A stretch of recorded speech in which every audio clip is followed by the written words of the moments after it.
Good evening and welcome to Feedback. This evening we'll be speaking with Dr. Diane Reinhard, President of Clarion University. Also my weekly update on the presidential elections and a little bit of an update about charitable giving. That's all coming up tonight on Feedback.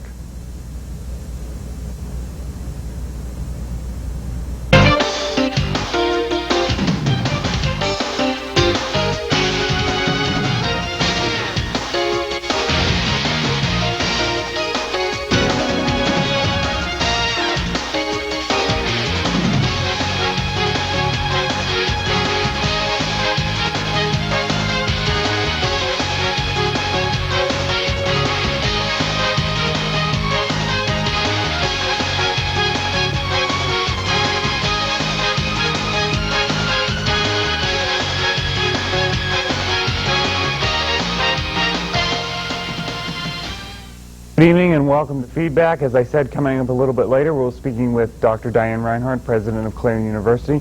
That should be pretty interesting. But first, as promised every week, since we only have one show this week because of our election coverage last night, I said that every week I'll give you the update on the presidential election. So here's sort of my synopsis of what happened. Last week was the debates up there in New Hampshire. Let's talk about the Democratic debate. Not really a whole lot to talk about. Both candidates pretty much the same on a lot of the issues. As I've been saying a long time, Bill Bradley really coming out is maybe the front runner in this. Obviously, Gore's still listed as the front runner, but that should be a very interesting campaign. That's something that you're going to want to watch. Even though the debate was boring, I think the race is going to turn out to be a lot more interesting. Then the next night, the Republican debate. Well, no George W. Bush. He was not at the debate because his wife was receiving an award from her alumni association, so he said that was much more important to him. That may also be a little bit of a campaign ploy. You might want to not always take those things at face value. Think of that just a little bit more. But then again, it might be, I don't know, speculation. But Steve Forbes and Alan Keyes and I believe Gary Bauer took the chance to make a little jab there that George W. Bush was not at the debate. So that was almost the only interesting thing that came out of that debate. A lot of talk about taxes. There was a lot of talk about the flat tax. As you know, Steve Forbes had proposed the flat tax when he ran 4 years ago. That's really all there was with that debate. Still very early, of course, but trying to shape the New Hampshire primaries coming up early next year. And the other story that caught my attention this week was in Monday's paper. And it was just in the brief section of the Post-Gazette. It was just a very small story. And the title was Charitable Giving Rose 16% in '98. And as you might remember, last week we were speaking about volunteering in America and how volunteering really isn't happening as much as it used to. That people are just, because of the good economy, donating, and not donating their time but donating money. Well, this study sort of proves that. Salvation Army was the most favored organization in '98 and raised $1.2 billion in cash and donated goods. And it says, there's a quote here, while there's an increase in giving, there's also an increase in need. That may be sort of a little speculation that people aren't getting out there and actually volunteering. As we were saying last week, due to the good economy, we were talking with an EMT last week, and he was saying that they always need volunteers because he's working extra shifts there because of the problem of volunteers. So you might want to think about that next time you write a check to the Salvation Army, which is good. You might also want to go out there and do some work for them at the Salvation Army. So that's what I noticed this week. I thought that was a pretty interesting story. Of course, the presidential stuff, I gave you that. We'll be talking about that, I'm sure, throughout the next few weeks. John McCain coming out as a much more outspoken in the Republican Party, so he should be interesting, and as I've always said, watch Bill Bradley. So that's that. That's what I had to talk about with you today. We're going to take a break, and when we come back, Dr. Diane Reinhard, Clarion University President, will be joining us after this on Feedback.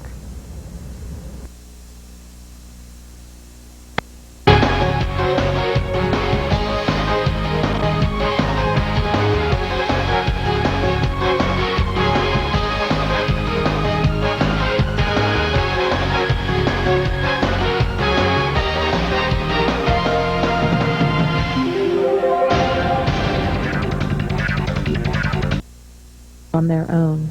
Uniting parents and children is an important part of the life of a community. Stand for Children encourages people to make a personal commitment to stand for the health of children.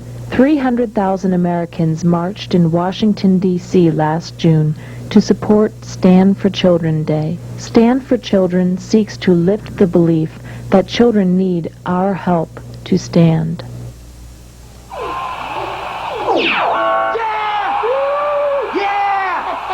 Who's the man? It's a birthday. I'm the man. It's a birthday. Exercised lately? Go for a mouthful, go for the fun. Go for cake. Cakes for everyone. Just one snack is what it takes. And it's Gopher cakes. Open wide, stuff your face. There's always room for more Gopher cakes. Empty the box, they're reload. Eat those Gopher cakes till you explode. Exercised lately? Till you explode. Sad, looking back now, the things you go through in life. Scary. The worst thing about being on welfare was at Christmas time. I couldn't get my kids what they really wanted. I had to get a better life for my girls and myself. I got off welfare. I got a good job.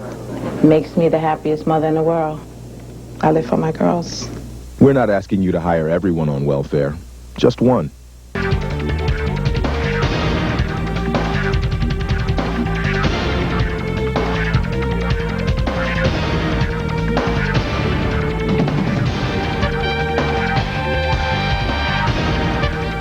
All right, welcome back to Feedback. As I said, joining us this evening here on Feedback is Dr. Diane Reinhard, Clarion University President, and thank you for joining us. My pleasure, Mark. Glad to have you here. Well, I'm delighted to be here. You said, when was the last time you were on TV5? I think it was a couple of years ago. I haven't been on for the last couple of years. All right, maybe we can get you as a regular, have you every once in a while. I'd be pleased to. Okay, let's start out with, let's talk about you in this first segment. What's your background? My background is education. I started my career in education as an elementary school teacher, and I was the first in my family to go to college. And the reason I went to college was because I had a third grade teacher that made such a difference in my life. So that's how I started in education. And after I taught kindergarten, first grade, and third grade, I went on to graduate school and became very interested in educational research. And so my master's is in educational research, and my doctorate from Ohio State is in that area as well. I went from there to Washington, D.C. in sort of a postdoc program that was called the Washington Interns in Education, not in the President's office, I might add, but it was associated with the National Institute of Education at that time. And then I went to the University of Oregon, where I was a faculty member, and became interested in administration. I was an associate dean, assistant and associate dean there. From that job, I went to West Virginia University, where I became dean. And I also served as acting president of West Virginia University. And it was at that time, since I was just doing it for a year, and I wasn't interested in the position, I had a chance to think about the role of a president and whether or not I would like it. And it turned out, much to my amazement, that I did enjoy the role. And so after I went back to the deanship, I started thinking about perhaps becoming a university president. And the way in which you sort of apply for a job, that kind of a job, you have to sort of be nominated. And I was nominated for the presidency at Clarion, and I believed that Clarion had a good academic reputation. And so I decided to submit my application. And then over a course of a year, where they look at references and they visit the home institution, I was delighted to be asked to serve as president. And that my appointment began in June of 1990, so I'm in my 10th year. Oh. Where are you originally from? I'm originally from Wisconsin. Oh. A small town in Wisconsin, Watertown, very much the size of Clarion. So this is kind of like home then, isn't it? It is. It is. I love the size of Clarion. I think Clarion's a wonderful community, and I like the size of the university. Most of my career was at large research universities, and you really needed to. You couldn't spend as much time with students or faculty, and so this is really a great size university. Okay, you said you were on faculty at a university. What were you teaching? I was teaching educational psychology, measurement and educational evaluation and research methodology. So you've run the gamut here. You've been everywhere across the country. What favorite place you've been? I think everybody has, every place has its special qualities. The Northwest is a lovely place. I liked West Virginia and I liked Northwestern Pennsylvania. So it's been a delightful experience for me, not only to be exposed to different kinds of universities, but also different kinds of communities. So you've been here 10 years. You're going into your 10th year. That's right. What's been maybe the crowning achievement or your favorite achievement of things that you have helped to bring to fruition here at Clarion?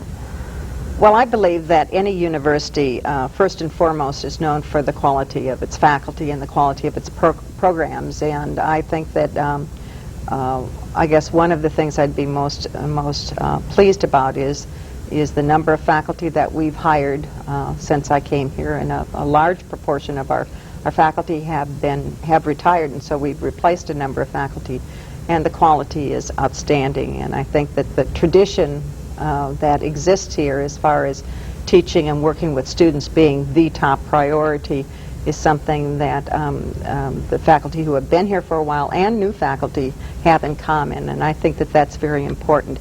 And when we look at things like specialized accreditations, we continue to achieve very prestigious specialized accreditations, and that's very important because it's not just me saying we're good, you know, it's a group of professionals coming in and looking at the quality of our faculty, the quality of our students and our curriculum, and saying it represents what is the cutting edge of a profession nationally.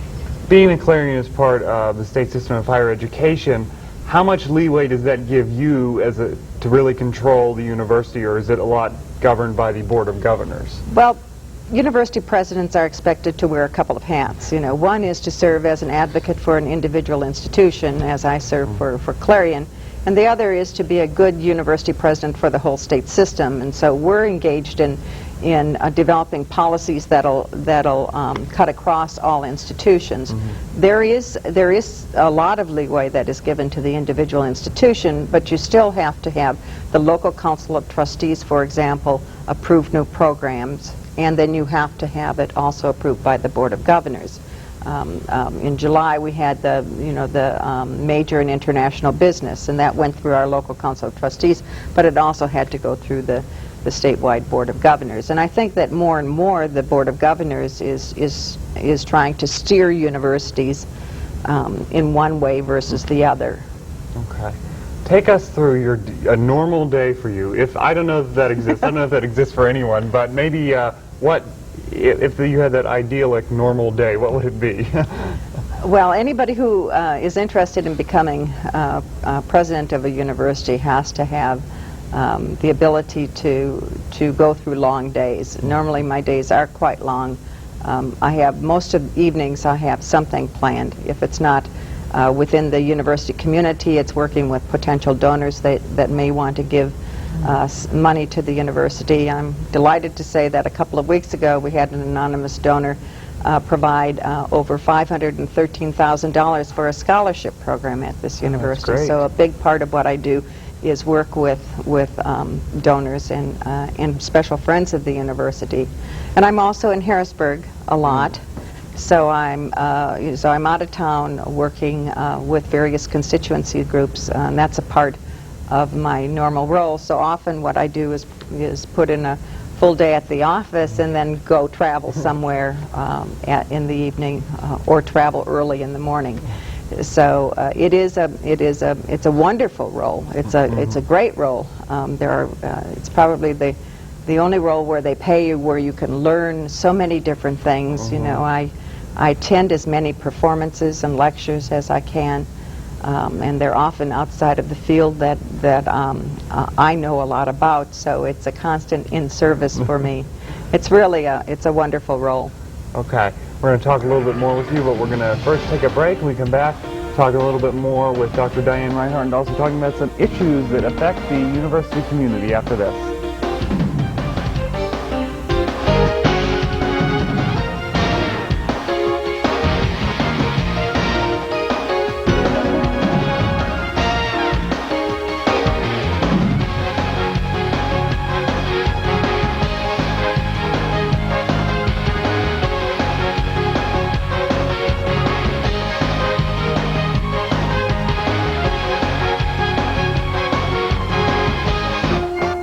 Introducing new frequent phone hours. Use the phone just 8 hours a week and get this free phone cradle. Use it 12 hours and get a speakerphone. Use it 15 hours and get this cool headset.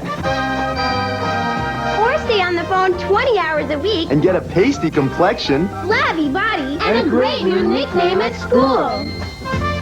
Exercised lately?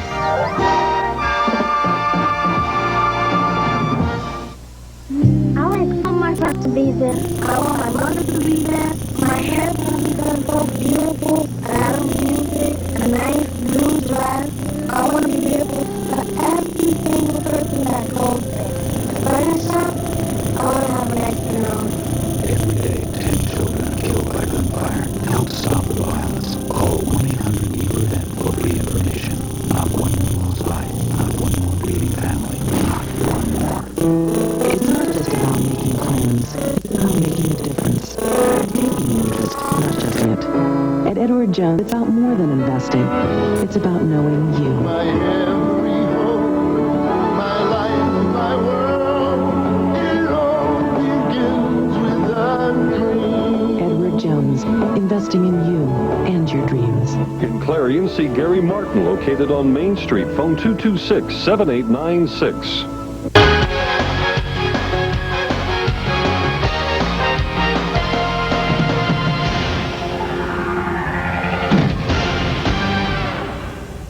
All right, and we are back here with Clarion University President Dr. Diane Reinhard. Once again, thanks for joining us. My pleasure. Let's go back to talking about you a little bit, saying put a lot of miles on the car. Do you have any time for recreation? Did you get to sit back maybe on the weekends and have some fun? Well, in fall, weekends are pretty well booked as well. You know, there are some times when I, during break, for example, I normally spend the winter holidays in Florida.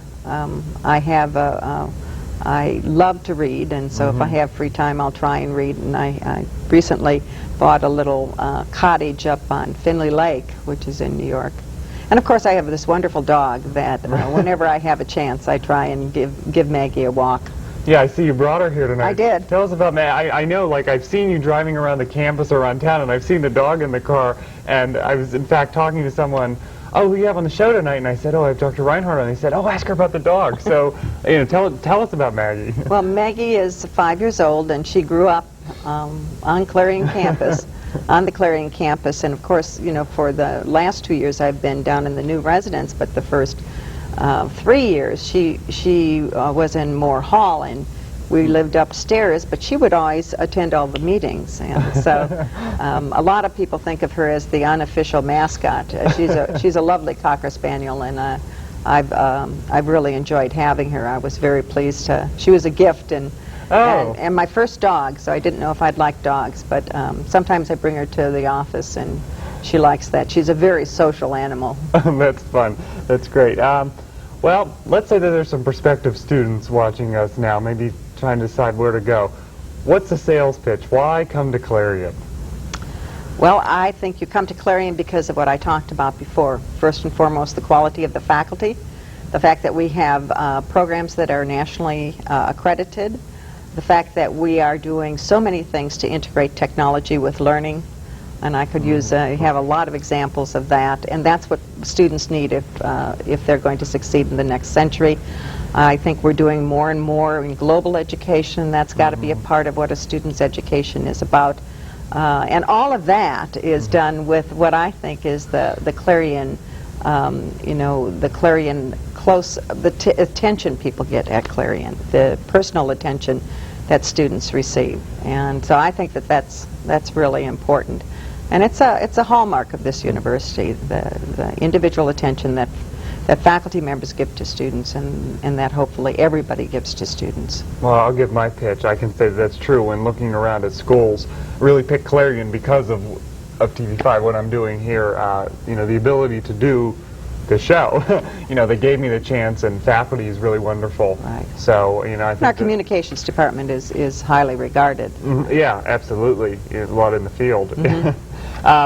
Maybe moving a little bit off of campus. This weekend, we heard that Penn State now is going to be calling mommy and daddy when students get in trouble. maybe for drinking or things like that. Now I hear that Clarion does some. Do they do that? We do some of it. If there's a serious violation of alcohol issues and abuse on campus, you know, we do notify parents, and it's only recently, given the Buckley Amendment, that you were able to do that. But it is a delicate balance, as the article sort of seemed to indicate. But my worst nightmare is having to call a parent and somehow break the news to a mother or father that their son or daughter has died. I'm very concerned about underage drinking and binge drinking nationally within the Commonwealth and at Clarion University. I think it's something that we need to continually address. We have programs, we have educational programs. I know that on Friday, for example, I'm meeting with the Senate Executive Committee over lunch, and we're talking specifically about this topic. We have 2 reports that we're going to be reviewing. Last year, a group of students in business surveyed students on campus. One of the things that they asked students is, would you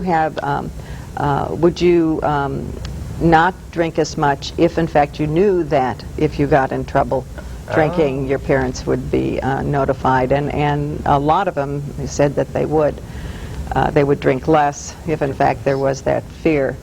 But it's a very complex problem. It is not something that's going to be easily solved at any university.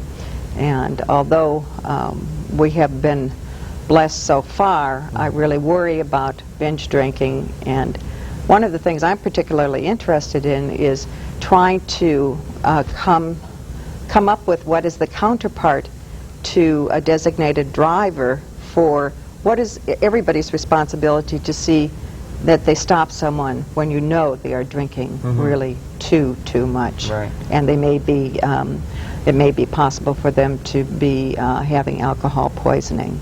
Right.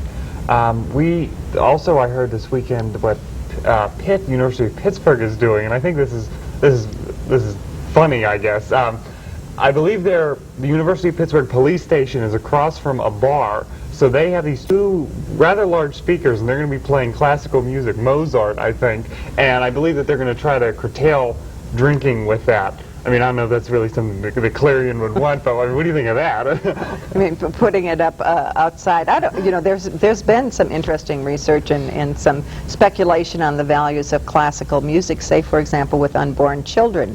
You know, I don't know the degree to which there is empirical evidence that classical music versus hard metal would contribute to more or less drinking, but we also don't know what the answers are. Right. And so I think the biggest issue is recognizing that it occurs on every campus, and how can we use the best thinking of students, because so much of it has to come from the student peer involvement in this problem for anything to really be successful. Which is always maybe sometimes a difficult thing, peers.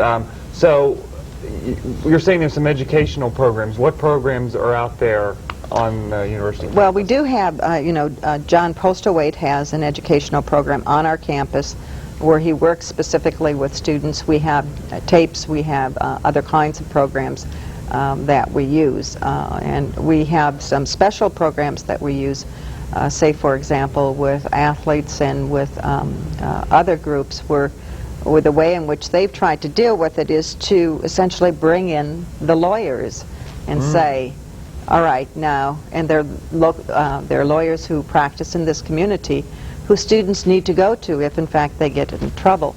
And they're the ones that provide actually the best sort of counsel to students, because they know that those are the ones that are going to be representing them. I think it's also important to know that, you know, your whole career, you said how tied in you are to communication. Well, what if your whole idea was to become a teacher or to become a nurse? I mean, if you're caught underage drinking, you know, you really have a difficult time. You will not get a job in this Commonwealth. And so it's not just it's nice to do. It has really major implications for your professional life. not the least of which is your choice of a career, or possibly getting someone, injuring someone. Right. I don't think people realize how big it's actually a major decision. This is not just something like, what am I going to do Saturday night? This could affect your life, really. Well, let's move off of that. I don't want to talk about drinking anymore. The future of the university. What's coming? You know, especially with the master plan. What's the big? Well, we have some exciting things happening as it relates to facilities renovation.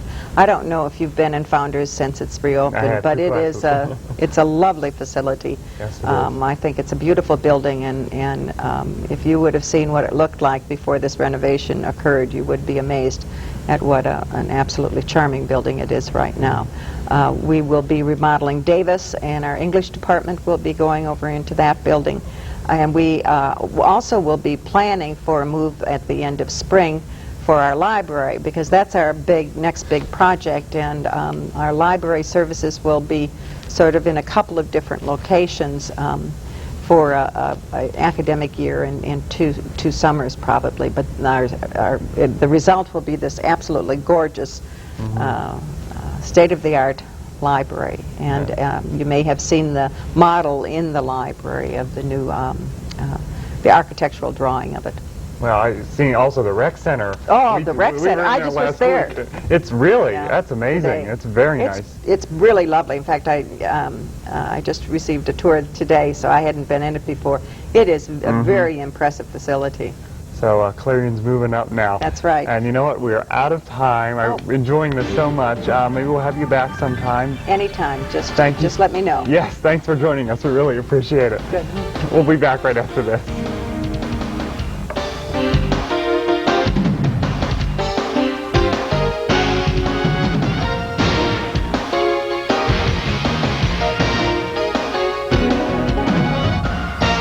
Out from the crowd is easy when you stop in at Fashion Bug, located in the Clarion Mall. Whether you're looking for junior trendy, girls, or fashion for women, they have it all with many different styles. With our newly expanded shoe and accessory department, you're surely to find that special touch to enhance that new outfit. And if you have a fashion question, our experts are here to help. That's Fashion Bug, located in the Clarion Mall, just off Exit 9 of Interstate 80. Open Monday through Saturday, 10 a.m. till 9 p.m. Sunday from noon till 5. Where have all the children gone? Long time passing. Every day, 10 children are killed by gunfire. You can help stop the violence. Call 1-800-WE-PREVENT. Not one more lost life. Not one more grieving family. Not one more. Gone to graveyards one by one. Oh, when will we ever learn? News travels fast. That's why you need the speed and accuracy of a news team that brings coverage closer to home. Every Tuesday and Wednesday night, join TV5 News for Clarion's only live local newscast on television at 8.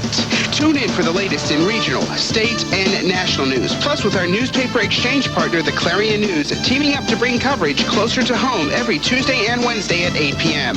Clarion's only live local newscast on television at 8 is here on TV5.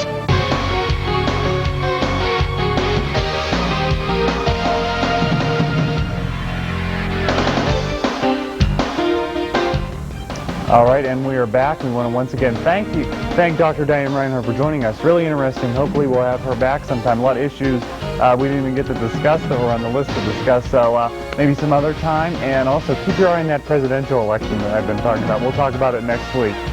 Until then, we will see you next week on Feedback. Have a good week, everybody. See ya.